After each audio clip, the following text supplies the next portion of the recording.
to Ayresome Park for a game that really is a soccer special. It's Middlesbrough against Newcastle United, the 82nd league meeting between these two great North East rivals. There's an all-ticket crowd of around 25,000 here. Only 2,500 of them have made the trip down the A19. That's all the tickets Newcastle were allocated. As for the Boro fans, they won't have forgotten the pasting they took at St James's Park back in October. Middlesbrough never got going that night. They even presented Newcastle with their opening goal, courtesy of Gary Pallister. After that, it was the Mirandinha show. First, he produced a scorching drive to make it 2-0. Next, he set off on one of his electrifying runs before bundling the ball in to complete United's first home win of the season. Well, the league table after yesterday's game shows that if Boro are desperate for revenge, then Newcastle are even more badly in need of the points. Victory today would take them within striking distance of safety. Middlesbrough have lost their last two games, but at Millwall on Tuesday, Bruce Rioch saw a much improved performance despite the 2-0 reverse. But he still recalls Mark Brennan to midfield in place of Alan Kernahan, and Mark Burke is also back as a substitute. For Newcastle, the man who did the damage in October is back in favour again as Mirandinha links up with Frank Pingle in United's new international strike force. New boy Gary Brazil is on the bench, so too John Anderson as Ray Ranson returns. And watch for Kenny Sansom to take on the sweeper's role. And you'll notice that both sets of teams are wearing black armbands this morning as a mark of respect for Joe Harvey, the former Newcastle United manager and captain who died at the weekend. Referee is David Scott from Burnley.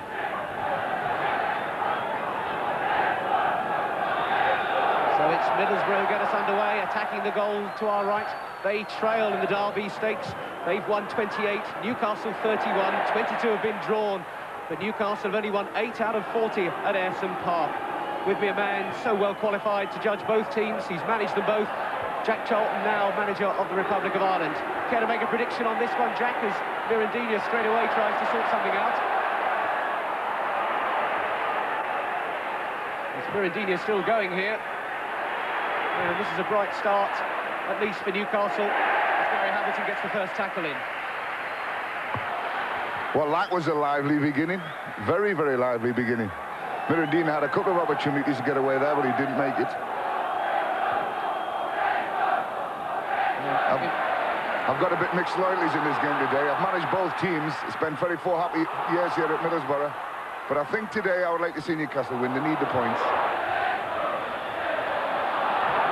And the free kick given for Newcastle. Hendry will have appalling memories of Ayresome Park. The last time he was here was for Bradford, when Middlesbrough sent them out of the playoffs. It's his goal at Coventry that set United on the right route. Now they have this free kick. Men have gone forward. Roder's at the far post. Pingle got a little header to it there and over the top.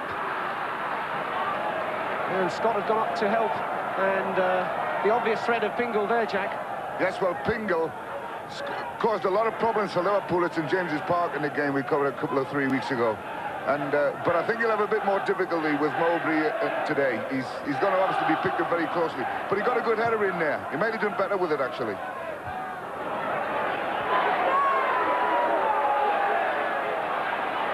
Cooper's in space on the left. Yes, he picks him out. And he's got a few yards to move in. Brock has gone across. Cooper swings the cross. Ripley's on the end of it. And the first time bar a break. And maybe the new system they're operating at the back hadn't quite worked out that time. Cooper had a lot of space to move forward into and picked out Ripley. And Middlesbrough have won a corner kick. Gary Hamilton, only survivor from the last time the teams met at Ayresome Park. For Middlesbrough, that is, in '83, and he got the winger.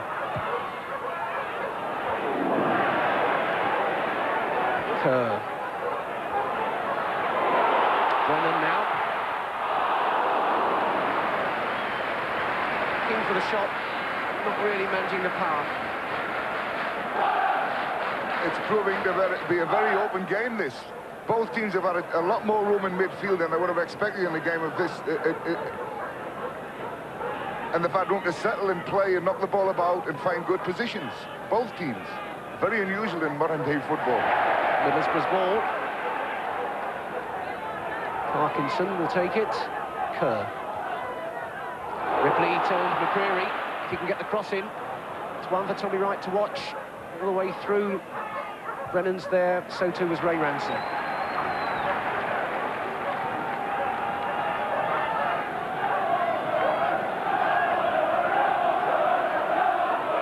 Hamilton's made himself available. Cooper, Ripley, and Slaven! And great stop by Wright, it was straight at him. And Slaven had the chance then to put Middlesbrough into the lead, and they well feel he should have done. I think Bernie Slaven will be kicking himself over this one.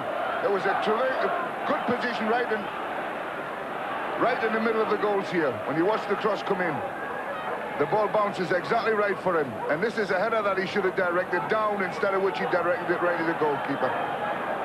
Loads of room to pick his spot, he didn't do it. Ripley deep. Pallister, Slaven, offside. Nothing wrong with the finish, though. And again, Slaven finds himself the man.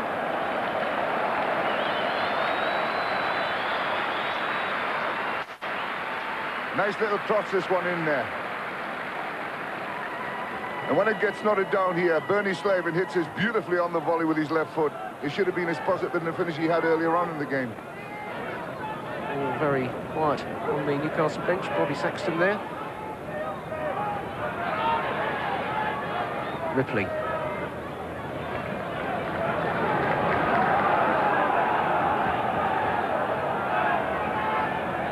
Brennan with the throw.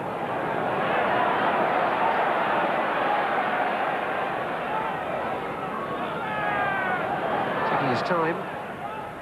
Sansom. That's a corner kick. Expect the big men to come forward for Middlesbrough. Pallister, just you can see them moving up towards the near post. Mowbray will be at the far post. Mowbray attacking it. And there's appeals there for handball, I think. Pallister was appealing to the referee, who is having none of it. Corner kick comes over.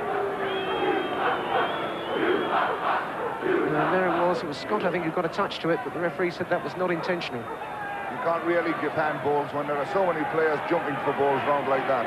Kevin Scott was pushed into the ball rather than actually played it. And here's O'Brien in a good position, and he's tucked it away, and Newcastle have taken the lead. O'Brien really finishes so calmly there.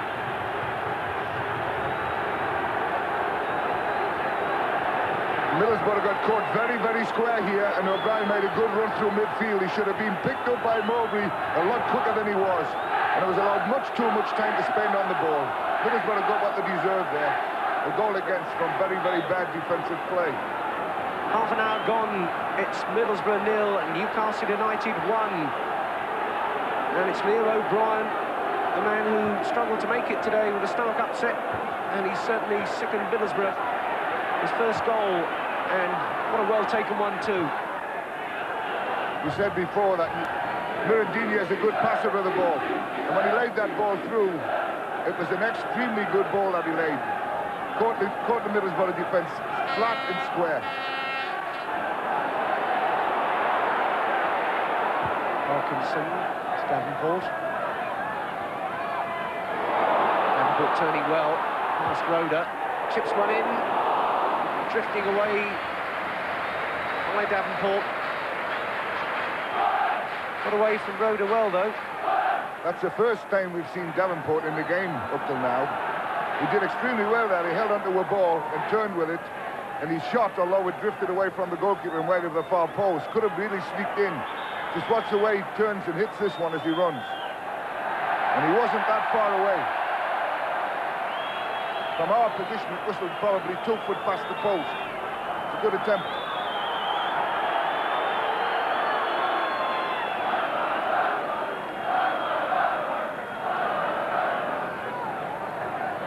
Mirandini, who's gone off, and it's Gary Brazil who comes on. Mirandini got a knock then.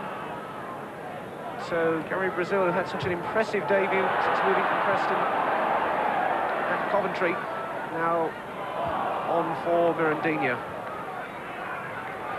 Means he'll link up alongside Pingle. It was touch and go, really, if Brazil started the game.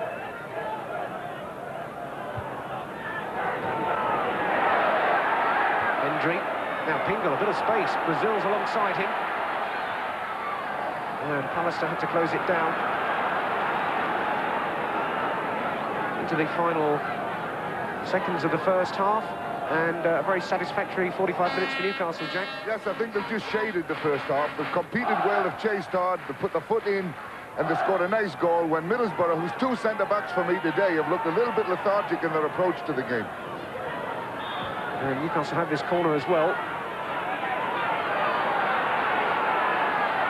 Scott is up there to aim at. Here comes Scott, and it was Mowbray who got to it. And Scott pulled up for the foul.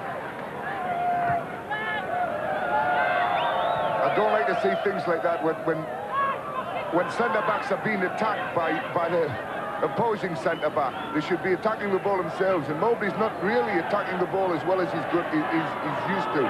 He's a much stronger player than he's shown today. There goes the half-time whistle, and Newcastle United in charge thanks to Liam O'Brien's goal on the half hour. Cleanly taken, his first for the club, and what a timely game to choose as well. Very satisfactory first 45 minutes then for the visitors. The half-time score, Middlesbrough 0, Newcastle United 1. So the Newcastle fans who decided to give up their Sunday lunch, well pleased, I'd imagine, with the alternative entertainment. And a sunny day as well. What more could they ask for? Newcastle get the second half underway, leading by that Liam O'Brien goal. Middlesbrough only lost twice at home in the league, Norwich and Sheffield Wednesday, and they come to rely on their form here at Ayresome Park as the bedrock of their secure position in the First Division. And defeat for them really would bring them dangerously close to the relegation fight. I think there'll have been some stern words in the dressing room at half-time, in Middlesbrough's dressing room, that is, Jack. Yes, I would have thought Bruce will have certainly had a go at his midfield and said you've got to put your foot in a little bit earlier and you've got to go a little bit harder and you've got to get up and support your front players a little bit quicker and get an extra man in the box. And I shouldn't be a bit surprised if he says to Ripley, you stay on the right-hand side of the field instead of changing over to the left. Because you're coming on to Davy McCreary's good foot, and Davy's done a good job on the right, struggled a little bit when he was on the left. Slaven to turn Roda, it's across him. Knocked down. The whistle had gone. Brazil will touch back for Roda, who's looking to set Hendry away. Rather in the manner that he set Mirandinha away for that very early goal against Liverpool. Not that time, though.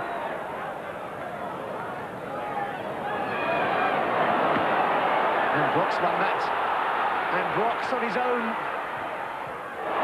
Straight at Paul, he had Brazil who'd come up alongside him, but Brock doing well to create the opening.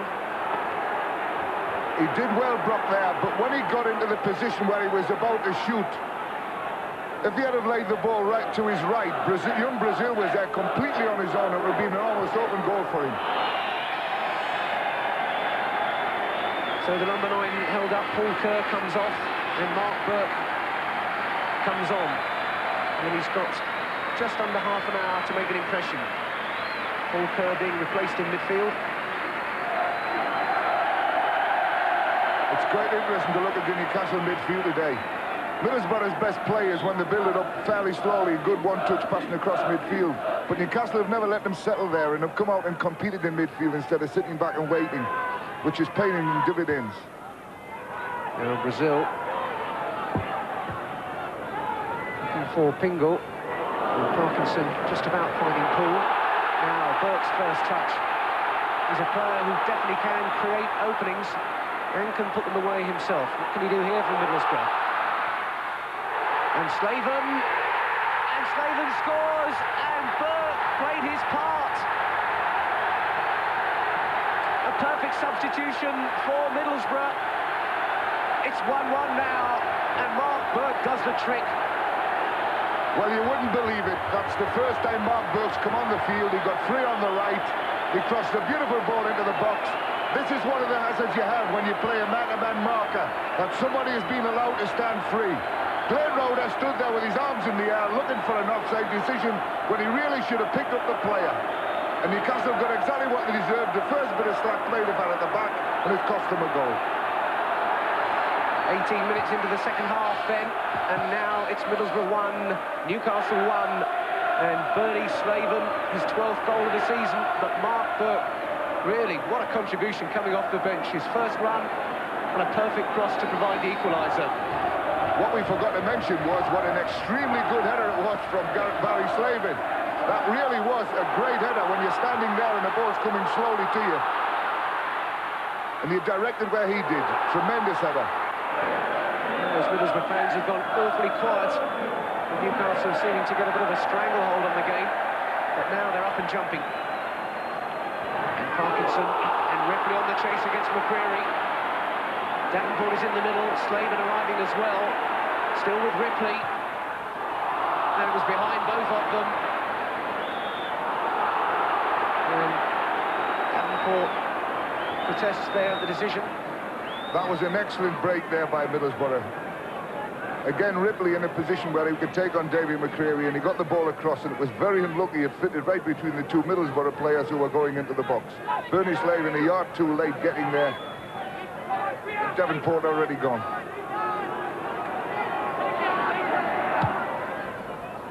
Roeder.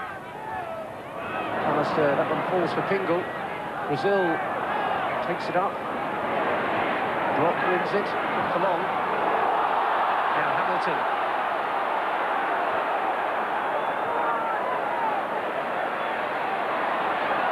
Slaven. Chipped across for Davenport, nice control. Roeder there, still with Davenport. And it was Burke who was in there. He's really trying to have a major influence on this game, Mark Burke, and not far away there from giving Middlesbrough the lead. Well, you'll see when he checks back Davenport on this ball and he clips it back. Burke comes in with a diving header, and I thought he should have scored, actually. It was a tremendously good position. He's on the 6-yard box, and he got a slight deflection on it when he really... just putting your head to the ball would have almost certainly been another goal for Middlesbrough. Sanson. Newcastle taking the heat out of Middlesbrough again. It's for Scott.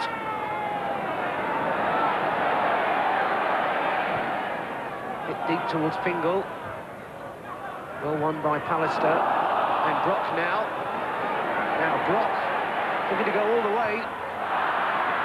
He was just forced out wide there when the angle really wasn't on for the shot. You could see he was looking all the time to try and get on target. It's one of those positions where when you get into... you close the angle down on yourself and you take the ball away to the left. I thought he should have checked back on his right foot. There was a layback for him if you'd have seen it. But not a good position to take a shot from at that angle.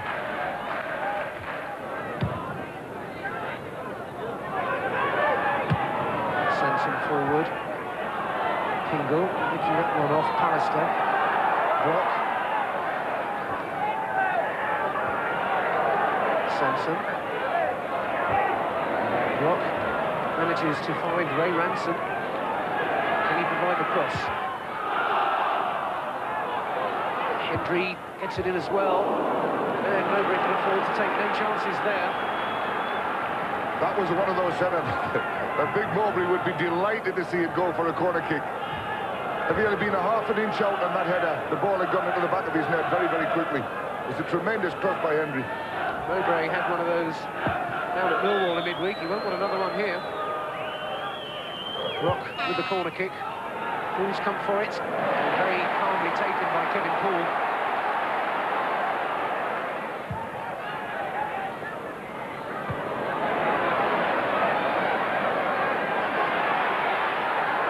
Ripley. And McCreary gets the foot in again.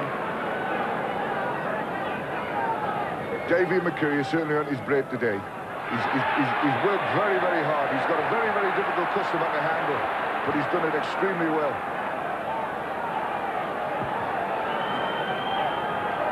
Still, Newcastle have some danger to clear here. And the free kick.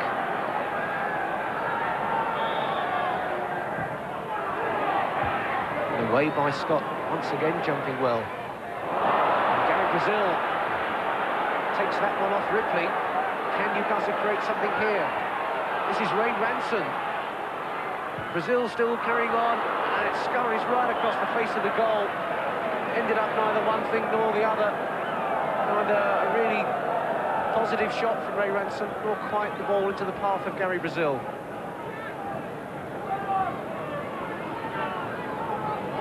When he plays this ball across here, really, if you look at where Pendry is on the far side, he really should have been coming across into that situation. Roda. Newcastle finishing with a flourish, or is it to be Middlesbrough? Davenport breaking now. Ripley's ahead of him. Burke has made a run. This is Mark Burke. Burke with a chance here, and fine save from Wright. And Burke really nearly did have a storybook contribution to this game. Came on to set up the equaliser, so nearly grabbed the winner as well. It's a good build-up and a lovely ball to Burke. And a good shot. I think he might, if he had done it a bit quicker, taken the ball in maybe a yard or two more and committed the goalkeeper forward to him a little bit better. Brennan with the corner. Away by Pingle. Ripley. And Wright did well to see that one and get down behind it. Ripley there on the edge of the 18-yard box, and his main objective was to keep the ball down. He did very well here. You watch his shot. It comes through a tremendous amount of players here. And the goalkeeper did extremely well to save. Look at that, it even took a ricochet. And it was going at great pace. Good shot by Ripley, better saved by the goalkeeper. There goes the final whistle, it's honours even. Middlesbrough retrieving the position after O'Brien had given Newcastle the lead on the half hour. They seem to be having the control then, but Bernie Slaven it was after 63 minutes who hauled them back into the match and gave them the better of the remainder of the time. But Newcastle's little revival run still alive. Middlesbrough get a point from it as well.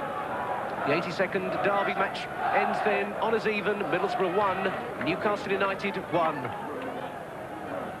Well, that draw hasn't materially affected Newcastle's position at the bottom of the First Division. They're still 5 points behind Charlton Athletic and Queen's Park Rangers, but I have pulled back a point, I suppose.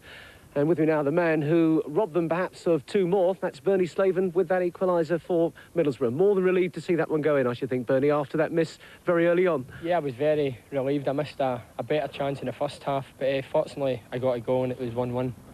It was a bit of the old super substitution, wasn't it, with Mark Burke coming on? We can look at the goal now. Mark Burke takes on the man well. Terrific ball in. And fortunately I got my head to it and I'm in the corner. One or two appeals for offside at the time. Well, offside appeals, but the referee's the man that counts, and he gave a goal. Did you feel at that time that Newcastle were getting a grip on the game? They were starting to take grip of the game, and then Mark Burke came on and changed things. He's done that a few times this season. He did it again. Now, you've seen Newcastle regularly throughout the season. Can you see the sort of job that Jim Smith has managed to do since he came there? Well, I thought they struggled a little bit with a new system, playing Kenny Sanson at the back as a sweeper and picking man-to-man marking up. But they got a grip of it after about 5 or 10 minutes of the game, when they got a hang of it, and they looked pretty solid, and they've got a pattern to their play now that they haven't really had all season. And, yeah, I've got hopes that Newcastle might pull away yet. You'll be pleased at least to have got 1 point out of the game, but you're obviously worried you don't want to get drawn into a relegation fight yourselves, do you? Definitely not, no. I don't think we'll reach that. Hopefully we'll stay just below middle of the table and stay up this season. That'll be an achievement in itself. So thanks very much to Bernie Slaven, the man that made sure it was honours even in this 82nd local derby. Let me just remind you that on March 11th we'll have another soccer special for you. That's in a couple of weekends' time, so make sure you look out for that one. But here at Essen Park, it's level pegging between these two great rivals, and a useful point there for Newcastle. Middlesbrough still trying to keep well out of trouble. Hope you've enjoyed the programme. We'll leave you with the two men that kept Middlesbrough and Newcastle level today. Bye-bye.